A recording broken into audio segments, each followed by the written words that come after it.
Não existe negócio mais rentável do que aquele assegurado pelo Estado. Este é o Visão Libertária, sua fonte de informações descentralizadas e distribuídas. Esse artigo foi escrito por Mané Mago, revisado e narrado por Coreia com K. Durante o período da expansão marítima europeia, tratando mais especificamente da expansão portuguesa, era comum a bordo das embarcações virem tabeliães e notários com a função de fazer o registro dos eventos durante as expedições, além de tomarem nota dos negócios realizados pelos navegantes e suas posses. Eles efetuavam também os registros do domínio das novas terras encontradas para a coroa que representavam.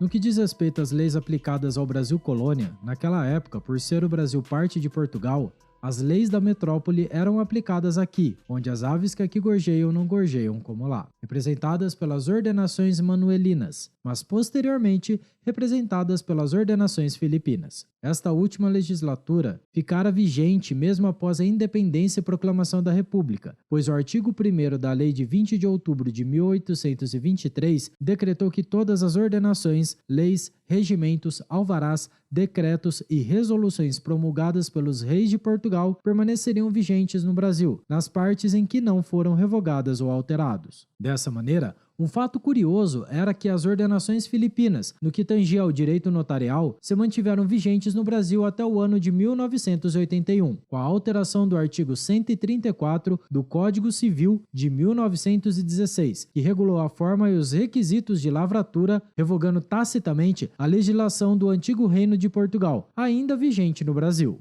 Aqui é válido evidenciar que mesmo no direito português, as ordenações não tiveram tanta sobrevida, perdendo sua vigência em terras lusitanas à medida que foram ocorrendo a formulação dos sucessivos códigos do século XIX em Portugal, seguindo a tendência das codificações oitocentistas na Europa. Nas ordenações filipinas, o encarregado de nomear tabeliães e escrivães era o rei. No entanto, no Brasil colônia, as capitanias tinham autonomia para nomear os tabeliães e escrivães, exceto nos casos de os donatários perderem o domínio das capitanias por descumprirem os termos da Carta de Sesmaria, situação na qual os tabeliões voltavam a ser nomeados diretamente pelo rei.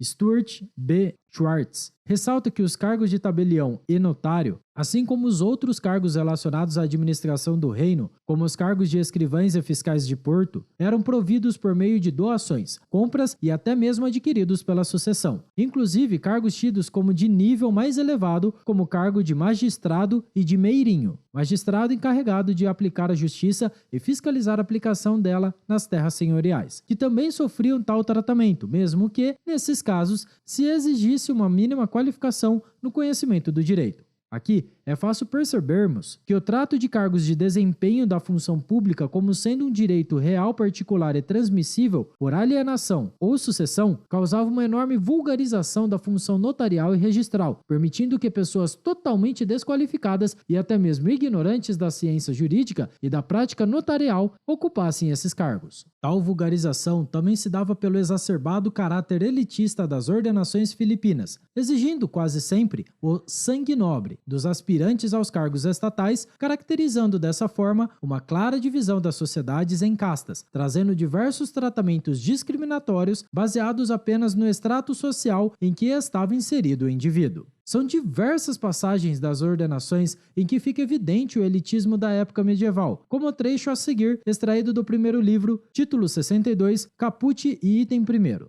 Citação: o meirinho-mor deve ser homem muito principal e de nobre sangue, que às custas de muita importância, que lhe per nós ou per nossas justiças requeridas, possa bem fazer. E a esse ofício pertence prender pessoas de estado e grandes fidalgos, e senhores de terras, e tais que as outras justiças não possam bem prender. Fim da citação.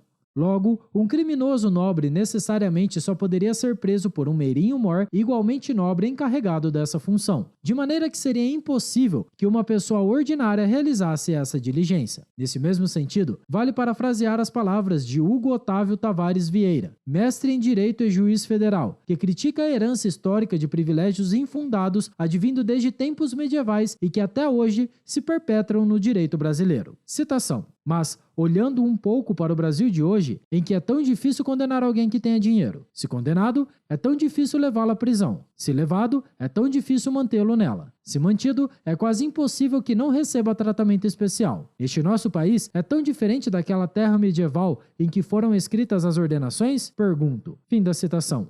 Por muitas vezes, a coroa concedia esses cargos a particulares, como forma de prestigiar os bons serviços ou explorações militares prestadas a ela, sendo possível que o provimento fosse concedido não apenas aos candidatos em perspectiva de serem nomeados, mas também a viúvas ou órfãos como dote. Também era comum aos ocupantes desses cargos possuírem mais de um cargo, e neste caso, era perfeitamente possível que eles tivessem representantes para preencher essas lacunas de trabalhadores. Além disso, as ordenações sempre prezavam pela criação desenfreada de cadeiras ditas como necessárias, como o cargo de enquiridores, cuja função era simplesmente inquirir as testemunhas, trabalho perfeitamente passível de ser feito pelo próprio magistrado ou meirinho. No Brasil, com a edição da Lei de 11 de outubro de 1827, foi estabelecido o modo como se daria o provimento de cargos da Justiça e da Fazenda. Nesta lei, ficou estabelecido que a partir de sua edição seria proibida a transmissão a título de propriedade dos cargos da Justiça e da Fazenda, e que estes cargos seriam providos a título de serventias vitalícias. No entanto, tal lei ainda foi ineficiente para exigir formação jurídica e tempo de experiência profissional dos aspirantes aos cargos. Neste aspecto, fica evidente que a Lei de 11 de outubro de 1827 pouco efeito teve, pois, apesar de coibir a transmissão de cargos da Justiça e Fazenda Pública entre vivos, permitia, mesmo que dissimuladamente, a transmissão de pai para filho das serventias vitalícias a título sucessório. Somente após a Constituição da República Federativa do Brasil de 1988, a partir daqui dita como CRFB, começaram a ser realizados os primeiros concursos para provimento de serventias extrajudiciais, pois até então essas funções eram providas por meios obscuros através de nomeação dos governadores dos estados, no período republicano, por nomeação dos presidentes das províncias no período imperial, ou ainda por nomeação de capitães donatários, ou do rei de Portugal no Brasil colonial. Lembrando que até então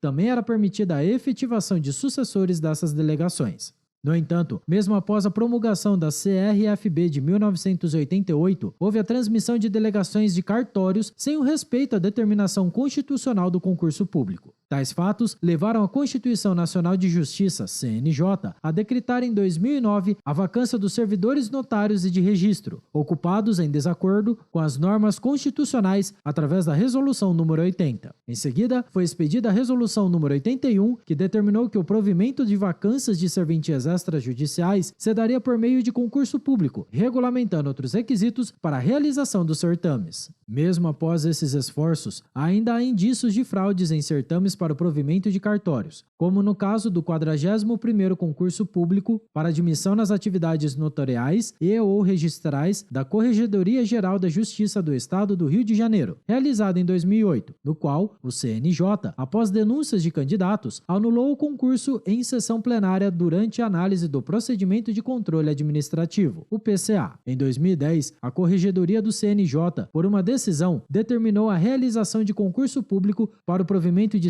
5.561 serventias extrajudiciais declaradas vacantes, por estarem ocupadas ilegalmente por interinos. A Corregedoria ainda determinou que os interinos providos provisoriamente não poderão mais receber acima do teto salarial do serviço público estadual. Assim, determinou que todo proveito remuneratório que ultrapassasse o teto seja revertido aos cofres públicos. Alguns interinos estão há anos na direção dos cartórios e possuem rendimento mensal superior a 5 milhões de reais. Dentre as várias serventias em situação irregular declaradas vacantes pelo CNJ, muitas foram providas por meio de permuta entre parentes. No que diz respeito ao teto remuneratório dos substitutos ou interinos investidos nos cartórios, o STF, em 2020, decidiu que estes terão a sua remuneração limitada ao teto constitucional dos servidores públicos previstos no artigo 37, inciso 9, da CRFB de 1988. Porém, a decisão também deixou claro que o teto não se aplicaria aos titulares definitivos dos cartórios, classificando-os como uma exceção ao teto remuneratório dos agentes públicos. As controvérsias em relação à realização de concurso para provimento de serventias extrajudiciais continuam. Pode-se analisar o contundente caso do estado de Alagoas, que mesmo após decorridos mais de 30 anos da promulgação da CRFB de 1988, não teve realizado ainda o seu primeiro concurso público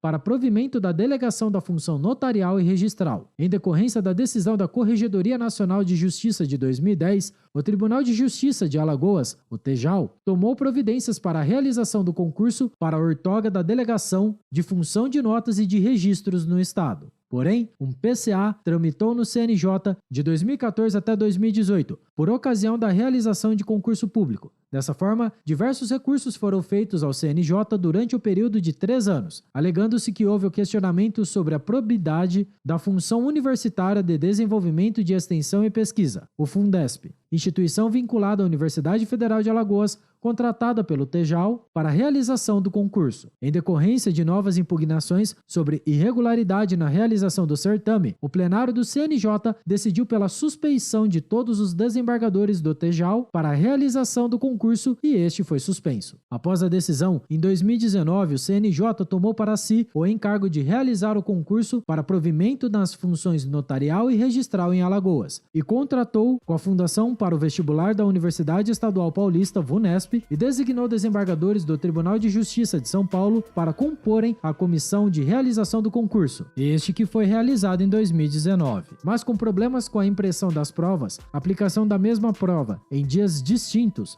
o CNJ anulou o resultado. Novas datas para a realização das provas foram marcadas para 22 de março de 2020, mas esta foi o bichinho chinês que atrapalhou tudo, sendo suspensa a realização das provas do concurso público e até hoje o certame não foi realizado. Por isso, podemos dizer com propriedade que a máfia dos cartórios brasileiros é grande, forte e endinheirada. Um braço do Estado que só onera as atividades aqui no Brasil e que deveria ser expurgada, haja visto que atualmente temos soluções digitais para essas atividades. As teclas do governo apenas consomem o tempo e o dinheiro de todo cidadão brasileiro.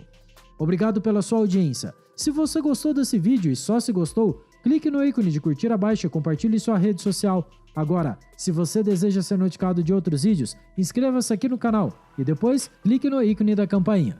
Escreva artigos você também. Acesse visãolibertaria.com. Até a próxima e tchau, obrigado!